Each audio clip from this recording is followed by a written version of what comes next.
ஓம் ஸ்ரீராம ராம ராமேதி ரமே ராமே மனோரமே சகசிரநாம தத்துல்யம் ஸ்ரீராமநாம வராணனே. உலகம் யாவையும் தாமுழா வாக்கலும் நிலைபெறுத்தலும் நீக்கலும் நீங்களா அழகிலா விளையாட்டுடையார் அவர் தலைவர் அன்னவர் கேசரன் நாங்களே. எத்திர எத்திர ரகுநாத கீர்த்தனம் தத்திர தத்திர கிருத்தமாஸ்தகாஞ்சலிம் வாஷ்பவாரி பரிபூர்ணலோச்சனம் மாருதிம் நமது ராட்சசாந்தகம். அஞ்சிலே ஒன்று பெற்றான் அஞ்சிலே ஒன்றை தாவி அஞ்சிலே ஒன்று ஆறாக ஆரியர்க்காக ஏகி அஞ்சிலே ஒன்று பெற்ற அணங்கை கண்டு அயலாரூரில் அஞ்சிலே ஒன்றை வைத்தான் அவன் எம்மை அழித்துக் காப்பான். இன்னைக்கு நம்ம கம்பராமாயணத்துல பாலகாண்டத்துல தாடகை வதை படலத்துல 47வது பாடல் பார்க்க போறோம். புதிய கூற்று அணையாள் புகைந்து ஏவிய கதிர்கொள் மூவிலை கால வெந்தி முனி விதியை மேற்கொண்டு நின்றவன் மேல் உவாமதியின் மேல் வரும் கோள் என வந்ததே. இதுதான் பாட்டு. இப்ப பதம் பிரிச்சு பொருள் பார்க்கலாம். புதிய கூற்று அணையாள், புதிய யமனை போன்றவளாகிய தாடகை புகைந்து ஏவிய கதிர்கொள் மூவிலை கால வெம்தி, கோபித்து வீசிய ஒளி பொருந்திய இலை போலும் 3 முனைகளை உடைய பகைவர்களுக்கு இறுதி காலம் தரும் கொடிய தீயாகிய அந்த சூலமானது முனி விதியை மேற்கொண்டு நின்றவன் மேல், முனிவனது கட்டளையை மேற்கொண்டு நின்ற ராமபிரான் மீது உவாமதியின் மேல்வரு கோள் என வந்ததே. முழுமதியின் மேல் வரும் ராகு என்னும் கோள் போல பாய்ந்து வந்தது. இப்ப நம்ம இந்த பாட்டுல இருக்கக்கூடிய நயங்களை பார்க்கலாம். இதுல புகைந்து ஏவிய கதிர்கொள் மூவிலை கால வெம்தி அப்படின்னு வர்ற இடத்துல இது கதிர் அப்படிங்கிறது ஒளிக்கற்றையை குறிக்கும். நம்ம சன்ரேஸ்ன்னு சொல்றோம்ல, அந்த கதிர்ங்கிறது ஒளிக்கற்று. அதே மாதிரி காலம் அப்படிங்கிறது நம்ம டைம் அப்படின்னு அர்த்தம் பண்ணிக்க கூடாது. இந்த இடத்துல நேரத்தை குறிக்கல. இது உயிர்களுக்கு இறுதி பயக்கக்கூடிய காலம். நம்ம அதனாலதானே யமனையே நம்ம காலம்னு சொல்றோம். அதனால இந்த இடத்துல கால வெம்தி அப்படின்னு இவர் சூலத்துக்கு தானே அடை கொடுக்கிறாரு. எப்பேற்பட்ட சூலம் அப்படின்னு சொல்ற இடத்துல புகைந்து ஏவிய கதிர்கொள் மூவிலை கால வெம்தி, இது அத்தனையும் சூலத்தை தான் குறிக்குது. புகைந்து ஏவியன்னா நம்ம கோபித்து அப்படின்னு பார்த்தோம். அதாவது அங்க என்ன ஒரே புகைச்சலா இருக்கு அப்படின்னா ஒரே சலசலப்பா இருக்கு, மனஸ்தாபம் இருக்கு அப்படின்னு அர்த்தம். அதனாலதான் கார்ட்டூன் வரையும் பொழுது கூட ஒருத்தன் கோபமா இருக்கான்னா காதுல இருந்து புகையா வர்ற மாதிரி தானே வரையறாங்க. அதனால இந்த இடத்துல புகைந்துன்னா கோபித்துன்னு தான் அர்த்தம் கொள்ளணும்.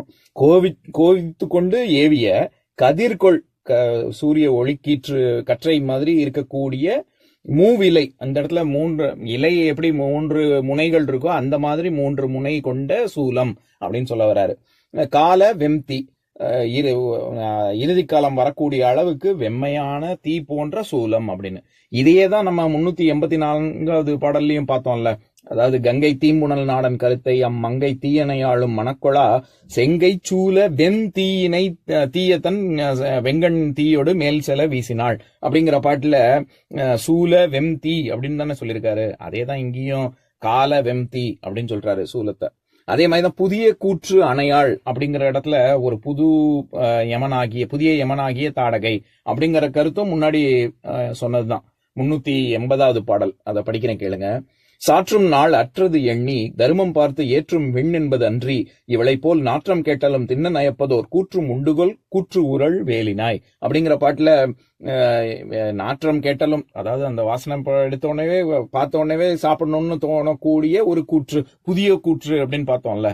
அதை தொடர்ந்து இங்க புதிய கூற்று அணையாள் அப்படின்னு சொல்றாரு கம்பர். முனி விதியை மேற்கொண்டு நின்றவன் அப்படின்னு வர்ற இடத்துல விதி அப்படின்னா எல்லாம் என் தலை விதி அப்படின்னா அந்த பொருள் கிடையாது. ஏன்னா விதிங்கிற சொல்லுக்கு நிறைய பொருள் இருக்கு. கடவுளை குறிக்கும், பிரம்மாவை குறிக்கும், இது நம்ம ரூல்ஸ்ன்னு சொல்றோம்ல விதிமுறைகள், அந்த விதிமுறையை குறிக்கும். இதெல்லாம் தவிர விதி அப்படின்னா இப்படி விதிக்கப்பட்டிருக்கு அப்படின்னா கட்டளையையும் குறிக்கும். இந்த இடத்துல கட்டளை, முனிவன் விஸ்வாமித்திர முனிவனின் கட்டளையை ஏற்ற ராமன் அப்படின்னு சொல்ல வர்றாரு. அதே மாதிரி உவாமதி அப்படின்னு வருது இல்ல, அந்த இடத்துல உவா அப்படிங்கிற சொல் எனக்கு ரொம்ப பிடித்தமானது. ஏன்னா கந்தரந்தாதியில திருவாவினன்குடி அப்படிங்கிற சொல்ல அருணகிரிநாதர் எல்லா பாடலுமே வெள்ளிப்புத்துறாரோட போட்டி போட்டு அர்த்தம் பிரிச்சு சொல்றதுக்காக ஏற்படுத்தப்பட்ட ஒரு பாடல் தான் அது. அதுல எல்லா வரியிலையுமே அந்தாதி ஃபார்மேட்ல முந்தின வரியில இருக்கக்கூடிய கடைசி எழுத்தோ சொல்லோ அடுத்த வரியோட சேர்ந்து வரும். அதை தவிர இப்ப அந்த முதல் பாடல் படிக்கிறேன் கேளுங்க. திருவாவி நன்குடி பங்காளர் எண்முது சீர் உரைச திருவாவி நன்குடி வானார் பரங்குன்று சீரலை வாய் திருவாவி நன்குடி ஏரகம் குன்றுதோர் ஆடல் சென்ற திருவாவி நன்குடி கொண்ட தன் கார் வரை செப்புமினே அப்படிங்கிற பாட்டுல திருவாவி நன்குடி அப்படிங்கிற சொல்ல 4 விதமாக பிரிச்சிருப்பாரு. என்னன்னா திரு ஆவி நன்குடி பங்காளர் அப்படின்னு வர்ற இடத்துல திரு ஆவி அப்படின்னா லக்ஷ்மி தேவிக்கு நாயகனாகிய திருமால் அப்படின்னும், நன்குடி பங்காளர் அப்படிங்கிறது உமாதேவி, அதாவது உமாதேவிக்கு பாதி உருவத்துல பாதி தன்னோட உடம்புல பாதியை கொடுத்த சிவபெருமான், அர்த்தநாரியாகிய சிவபெருமான் அப்படின்னு ஒரு அர்த்தமும், சதிர் உவாவினன் குடி அப்படின்ற இடத்துல சாதுரியம் மிக்க உவாவினன் அப்படின்னா, உவான்னா நம்ம சமஸ்கிருதத்துல யுவான்னு சொல்றோம்ல, யுவா யுவதி அப்படின்னு, அது வந்து இளங்குமரன் ஆகிய முருகப்பெருமான குறிக்கும், சதிர் உவாவினன் அப்படின்னு. மூணாவது வரியில திருவாவினன்குடிங்கிறது 6 அறுபடை வீட வரிசையா சொல்லிட்டே வராரு. திருவாவினன்குடி, ஏரகம், குன்றுத்தோராடல் அப்படின்லாம் அந்த இடத்துல பழனியை குறிக்கும். இறுதியாக அதிர் உவாயினன்குடி அப்படின்னு வர்ற இடத்துல அப்படியே நடந்தா அதிரக்கூடிய அளவுக்கு யானை கூட்டங்கள் நிறைந்துள்ள பழமுதிர்ச்சோலை அப்படின்னு பழமுதிர்ச்சோலையை குறிக்க வரும். எதுக்கு சொல்ல வரேன், அந்த உவாங்கிற சொல்லு அது யானையையும் குறிக்கும், குமரனையும் குறிக்கும், முருகனையும் குறிக்கும், இளமையையும் குறிக்கும். இதை தவிர அது வந்து ஒரு பொருள் முரண் வார்த்தை, கான்ட்ரானிம்னு சொல்லியிருக்கேன்ல, அதாவது ஒரே சமயத்திலேயே எதிர்மறை பொருளையும் குறிக்கும். படுங்கிற சொல்லும் பொழுது சொல்லியிருப்பேன். அந்த மாதிரி இங்க உவாங்கிறது பௌர்ணமியையும் குறிக்கும், அமாவாசையையும் குறிக்கும். இந்த இடத்துல உவாமதி அப்படின்னு சொல்றது பௌர்ணமிய இல்ல, இது அமாவாசையை இல்ல, பௌர்ணமியை தான் குறிக்குது. முழு நிலா அப்படின்னு சொல்றோம்ல, அந்த முழு நிலவை எப்படி கிரகணத்தின் போது பிடிக்குதோ, ராகு மாதிரி அந்த சூலம் வந்து மறைக்குது அப்படின்னு சொல்ல வர்றாரு. இங்க உவாமதியின் மேல்வரு கோள் என வந்ததே அப்படின்ற இடத்துல கோள் அப்படிங்கிற சொல் பொதுவாக கிரகங்களை குறிச்சா கூட, இந்த இடத்துல ராகுங்கிற கோள் தானே மதியை போய் பிடிக்குது அந்த கிரகணத்தின் போது, அதனால இங்க ராகுவை தான் குறிக்குது. இதுல ஒரு நுட்பம் இருக்கு. என்னன்னா, எப்படி கிரகணம் பிடிச்சா அப்படியே கிரகணத்தோட எப்பவுமே பிடிச்சிருதா? இல்ல திருப்பி விடுது இல்ல.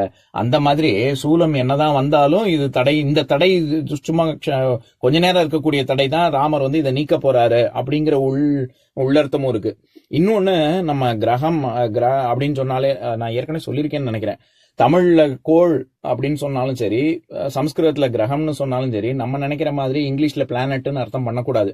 ஏன்னா நவகிரகம்னு நம்ம சொல்றது சூரியன் சந்திரன் எல்லாமும் உள்ள இருக்கு நவகிரகத்துல. அப்ப சூரியன் வந்து ஒரு நட்சத்திரம், சந்திரன் வந்து ஒரு இது சேட்டலைட்டு, நம்ம பூமியை சுத்தி வருது இல்ல, இதெல்லாம் வந்து இப்ப கிரகம் ஏன் பிளானட் கணக்குல வருது அப்படின்னு நம்ம குழம்பிடக்கூடாது. கிரகம் அப்படிங்கிற சொல்ல இது நம்ம சொல்றோம், சரியா கிரகிச்சுக்க முடியலையே அப்படின்னா உள்வாங்கிக்க முடியலன்ற ஒரு அர்த்தம் இருக்குல்ல, அதனால அங்க கிரகம்ங்கிற சொல் கிராவிட்டியை தான் குறிக்குது. அதே தான் தமிழ்லயும் நம்ம கொள்வது கோள், அது வந்து தொழிற்பெயர். நம்ம வந்து உள்ள இழுத்துறோம்ல, எல்லா கிரகங்களுக்குமே அந்த கிராவிடேஷனல் ஃபோர்ஸ் இருக்கு, அதனாலதான் அதை கோள்னே சொல்றோம். அதனால பிளானட்டுங்கிறது கூட அதை ஒப்பிட்டு சொல்லக்கூடாது. இன்னொரு விஷயம், அப்ப ராகு கேது அப்ப நம்ம சொல்றோமே கிரகணம் போது பிடிக்குது அப்படின்னு, அது வந்து வெட்டுப்புள்ளி தான். அதாவது ஒரு வானத்துல இருக்கக்கூடிய வெளியில இருக்கக்கூடிய ஒரு வெட்டுப்புள்ளி, ஒரு அந்த இடத்துல வந்து கிரகணம் வரும். அப்ப அங்க வந்து கிராவிடேஷனல் ஃபோர்ஸ் ஜாஸ்தியா இருக்கிறதுனால அது ஒரு பிளானட், அது வந்து ஒரு பாயிண்ட் தான், ஒரு ஆப்ஜெக்ட் கூட கிடையாது ராகு கேதுங்கிறது. அதனால இங்க அந்த இடத்துல கிரகணம், அது ரொம்ப கிரகணம் அந்த இடத்துல இருக்கும் பொழுது ஏற்படுறதுனால அந்த ராகு கேது வந்து நம்ம கிரகம்னு சொல்றோம் அல்லது கோள்னு சொல்றோம். அதனால நம்ம இதை டைரக்டா பிளானட்னு அர்த்தம் பண்ணிடக்கூடாது. இப்ப நான் பாட்டை இன்னொரு தடவை படிக்கிறேன், கேளுங்க. புதிய கூற்று அணையாள் புகைந்து ஏவிய கதிர்கொள் மூவிலை கால வெந்தி முனி விதியை மேற்கொண்டு நின்றவன் மேல் உவாமதியின் மேல் வரும் கோள் என வந்ததே. இன்னொரு நாள் இன்னொரு பாட்டு பார்க்கலாம். ஓம் சாந்தாகாரம் புஜகசயனம் பத்மநாபம் சுரேஷம் விஸ்வாதாரம் ககனசத்ரசம் மேகவர்ணம் சுபாங்கம் லக்ஷ்மீகாந்தம் கமலநயனம் யோகி ஹிருத்யானகம்யம் வந்தே விஷ்ணும் பவபயஹரம் சர்வலோகைகநாதம். உம்பரோடு இம்பர்காரும் உலகம் ஓர் ஏழும் ஏழும் எம்பெருமான் என்று ஏத்தி இறைஞ்சி நின்று ஏவல் செய்ய தம்பியரோனும் தானும் தருமமும் தரணி காத்தான் அம்பரத்து அனந்தர் நீங்கி அயோத்தியில் வந்த வள்ளல். ஓம் பூர்ணமத பூர்ணமிதம் பூர்ணாத் பூர்ணமுதஸ்யதே பூர்ணஸ்ய பூர்ணமாதாய பூர்ணமேவாவசிஷ்யதே. ஓம் சாந்தி ஷாந்தி ஷாந்தி.